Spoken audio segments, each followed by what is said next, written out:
Before how we've never kept prayer needs from the kids. It just seemed like if God is teaching us through these things, He would also be wanting to teach our kids through these things because we're a family and He's letting us, it happened to us all, so we're all going through it together. And so we would stack up the bills and we would stack up the money and we'd have the kids help us, put aside the amount for each thing. Like, hey, we've already used this electricity. Shouldn't the guy who worked to give it to us have his money? Sure, he should. Should we keep it and just say, hey, we need this money, sorry? No, that wouldn't be right. So just teaching them from a very young age, to think like that we fulfill our obligations to other people because that's loving others. And then we trust God to take care of us because we would run out of money three-quarters of the way through the month, every month for like 15 years. So there was this one particular 3-year stretch that was really hard, but God always provided what we needed. And there's this one really touching story that I love about our kids. We had a midlife surprise named Tila. So I was in my 40s and Bill was in his 50s when Tila was born. And so Ben and Grace are significantly older than her. And so I guess at about this, when Tila was 2 years old, we started putting her into a nursery school because that gave her playmates. I mean, it's 115 degrees outside all the time and where we live. And so, and there weren't little kids around by us. And so just to have her something healthy to do, interacting with other kids in a clean, safe environment while mommy was homeschooling Ben and Grace through high school.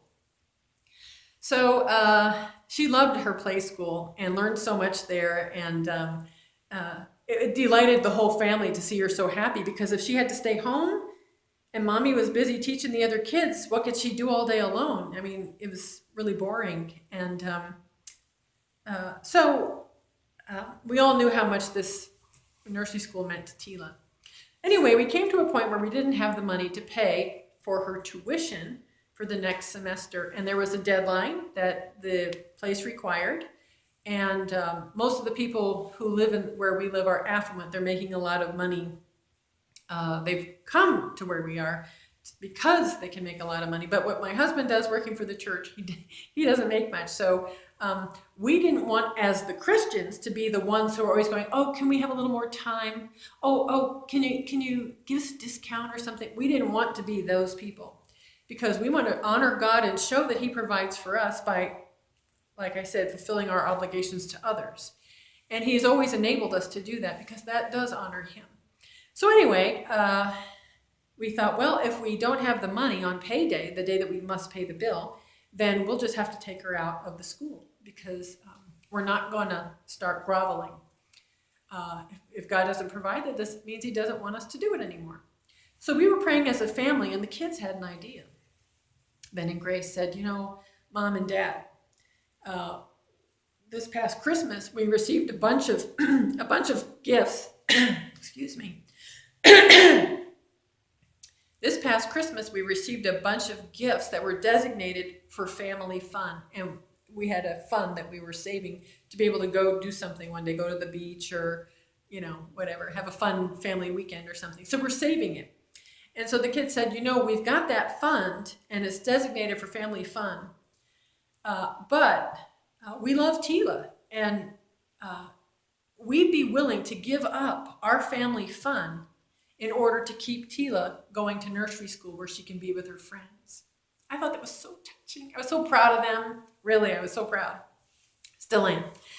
And anyway, so we brought it before the Lord as a family, and we said, Lord, we're willing to sacrifice our family fun for our beloved Tila. We all want to take care of her. So if you don't provide another way, we're going to use that money. And if you don't want us to, just make that clear. So we left it with God. And that night, over in another city, an hour and a half away, a friend of ours, there's a couple, a whole family, but the wife was awakened late at night. And she felt very impressed, and she woke her husband and said, I believe God is saying that we need to go see the Turners tomorrow, and we need to bring X amount of money, and we need to bring food. Now, the truth was our refrigerator was also empty, and the car, the gas tank was also on empty. So we were in need all sorts of ways.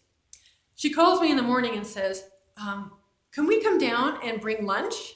And I was like, oh, bring lunch. Okay, yeah, come on down. I wouldn't have had anything to serve but because she said it like that, I said, sure.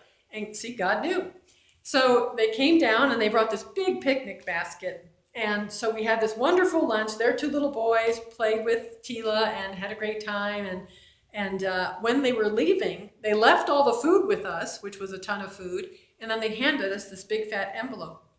And when we opened it later, it was enough for the tuition for the whole next semester for Tila, and enough to fill the gas tank, and still enough left to be able to get groceries for the week. I just thought, God, you are so kind. You allowed the kids the opportunity to sacrifice something of theirs for their sister, and then you blessed them by giving it back. Thank you. Thank you.